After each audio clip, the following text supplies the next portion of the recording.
नमस्कार दोस्तों, मेरा नाम है अंशुमन नायक और आप सभी का बहुत बहुत स्वागत है इंडियन डिफेंस न्यूज के डिफेंस टॉक सीरीज में, जहां पर हम रोज नए नए डिफेंस अपडेट्स के बारे में बात करते हैं। तो चलिए देर न करते हुए आज की वीडियो शुरू करते हैं।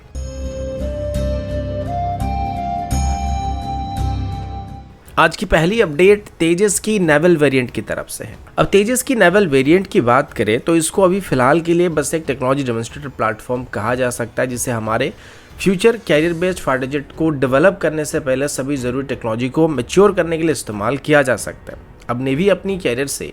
फ्यूचर में twin engine deck based fighter को ही ऑपरेट करना चाहता है और उसमें इस्तेमाल होने वाली सभी टेक्नोलॉजी को अभी सबसे पहले तेजस की नेवल वेरिएंट में टेस्ट करने की कोशिश किया जा रहा है। और इससे पहले इसको कभी भी प्रोडक्शन में एंटर करने का या नेवी में इंडक्ट करने का कोई प्लान नहीं किया गया था, लेकिन अभी नेवी की तरफ से कम एक स्क्वाड्रन नेवल तेजस को भी अपनी सर्विस में इंडक्ट करने के बारे में प्लान किया जा रहा है। और इसके पीछे जो मेन कारण है वो ये है कि आगे चल के हमारे नेवल फाइटर पायलट्स को ट्रेन करने के लिए हमें ट्रेनर एयरक्राफ्ट की ज़रूरत पड़ने वाला है। अभी हम इसके लिए हॉक ट्रेनर का इस्तेमाल कर रहे हैं, जिसमें ट्रेनिंग कंप्लीट करने के बाद पायलट्स को MiG-29 के फाइटर जेट की ट्रेनर वेरिएंट में ट्रेन करने की कोशिश की जाती है। और पहले शोर बेस्ड टेस्ट फैसिलिटी में टेक ऑफ करने के बाद और लैंडिंग करने के बाद उनको एक्चुअल एयरक्राफ्ट कैरियर से ऑपरेट करने की ट्रेनिंग दी जाती है। लेकिन जैसे कि नेवी की तरफ से भी हॉक और MiG-29 दोनों को अपनी सर्विस से रिटायर करने का प्लान किया जा रहा है, तो इसके बाद हमें इनकी जगह पर एक एयरक्राफ्ट की ज़रूरत पड़ने वाली है। और इस वजह से अभी नेवल तेजस को नेवी की तरफ से अपने सर्विस में इंडक्ट करने की प्लानिंग की जा रही है,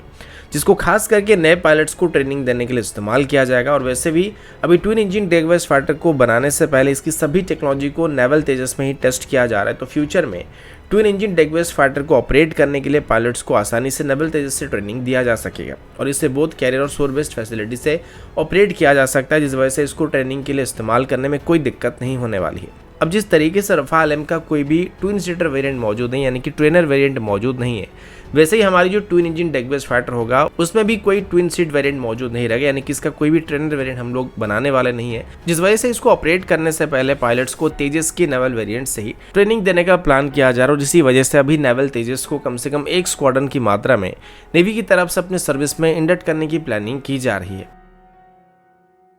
अगला अपडेट एक बहुत ही इंटरेस्टिंग अपडेट होने वाला है। मॉडर्न वॉरफेयर की बात करें तो आजकल की जो लड़ाई होती है वो सिर्फ ताकत और तादाद के दम पर नहीं लड़ी जाती है। इसमें जो सबसे ज़रूरी चीज़ है वो सिचुएशनल अवेयरनेस है, और बिना सिचुएशनल अवेयरनेस के चाहे कितनी भी बड़ी मिलिट्री हो वो कुछ नहीं कर सकता है, और उनसे तादाद में कई गुना कम होने के बाद भी एनिमी उनको आसानी से हरा सकते हैं। अब सिचुएशनल अवेयरनेस भी कई तरह के हो सकते हैं, और एक नॉर्मल सोल्जर से लेके एक फाइटर जेट तक इनको डाटा लिंक की मदद से या किसी भी कम्युनिकेशन सिस्टम की मदद से पहुंचाया जा सकता है। लेकिन इनको रिसीव करने के लिए, ट्रांसमिट करने के लिए जो मेन काम होता है वो सैटेलाइट्स की तरफ से किया जाता है, जो कि ऑर्बिट में मौजूद होकर दुश्मन की हर एक एक्टिविटी को ट्रैक कर सकते हैं और सेम डाटा को ग्राउंड स्टेशन में भेज सकते हैं। अब अभी तक आप सभी ने स्वार्म ड्रोन के बारे में तो सुना होगा, लेकिन अभी भारत की तरफ से स्वार्म सैटेलाइट्स को भी लोअर अर्थ ऑर्बिट में लॉन्च करने की प्लानिंग किया जा रहा है। इसमें अभी भारत की तरफ से कई प्राइवेट सेक्टर और पब्लिक सेक्टर कंपनी साथ मिलकर काम करना चाहते हैं और स्मॉल सैटेलाइट्स की एक स्वार्म को लोअर अर्थ ऑर्बिट में प्लेस करने की प्लानिंग की जा रही है, जो कि एक दूसरे के साथ भी कम्युनिकेट कर पाएंगे और जो भी डाटा कलेक्ट करेंगे, चाहे वो विजुअल के माध्यम से हो, रेडियो फ्रिक्वेंसी माध्यम से हो, या फिर कम्युनिकेशन सिग्नल्स को लेके उनको एक दूसरे के साथ भी शेयर कर पाएंगे।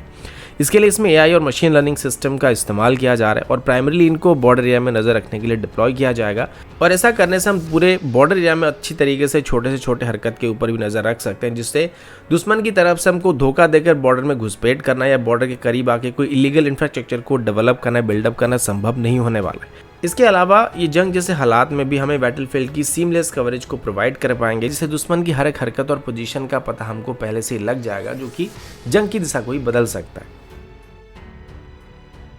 अगला अपडेट भारत और चाइना की तरफ से। जब से भारत और चाइना के बीच लाइन ऑफ एक्चुअल कंट्रोल में फेसअप होना शुरू हुआ था, उसके बाद से ही भारत और चाइना दोनों की तरफ से लाइन ऑफ एक्चुअल कंट्रोल के दोनों साइड में, यानी कि अपने अपने साइड में हर मुमकिन इंफ्रास्ट्रक्चर को बेहतर करने की कोशिश की गई थी। अब लाइन ऑफ एक्चुअल कंट्रोल की बात करें तो हमारा चाइना के साथ जो मेन फेसअप हुआ था वो पांगोंग और डेप्सांग प्लेन के रीजन में काफ़ी ज़्यादा हुआ था, और अभी हालांकि लगभग 2 साल के बाद या 2.5 साल के बाद लाइन ऑफ एक्चुअल कंट्रोल में दोनों तरफ से डिसएंगेजमेंट को किया जा रहा है, लेकिन अभी भी दोनों तरफ से अपनी अपनी ट्रुप्स को और इंफ्रास्ट्रक्चर को बेहतर से बेहतर करने की कोशिश किया जा रहा है। इसी बीच बताया गया कि चाइना की तरफ से भी पांगोंग लेक के करीब अपनी एक स्टेल्थ रडार को भी इंस्टॉल किया जा रहा है। इस रडार का नाम JY-27 है, जो कि एक 3D सर्वेलेंस और गाइडेंस रडार है। और ऐसे एक रडार को चाइना की तरफ से पाकिस्तान को भी डिलीवर किया गया था, जो कि पाकिस्तान की मियान वैली एयरवेज में चाइना की तरफ से इंस्टॉल किया गया है। इस रडार की जो रेंज है वो करीब 500 किलोमीटर तक होने वाली है। और ये दोनों रडार अभी चाइना और पाकिस्तान की तरफ से इंस्टॉल किया गया, इनकी जो रेंज है वो आपस में ओवरलैप भी कर जाती है, जिस वजह से साफ हो जाता है कि दोनों अभी दोनों तरफ से भारत पर